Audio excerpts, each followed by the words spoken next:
والضحى والليل إذا سجى ما ودعك ربك وما قلى وللآخرة خير لك من الأولى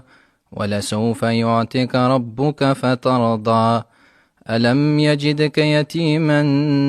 فآوى ووجدك ضالا فهدى ووجدك عائلا فأغنى فأما اليتيم فلا تقهر وأما السائل فلا تنهر وأما بنعمة ربك فحدث.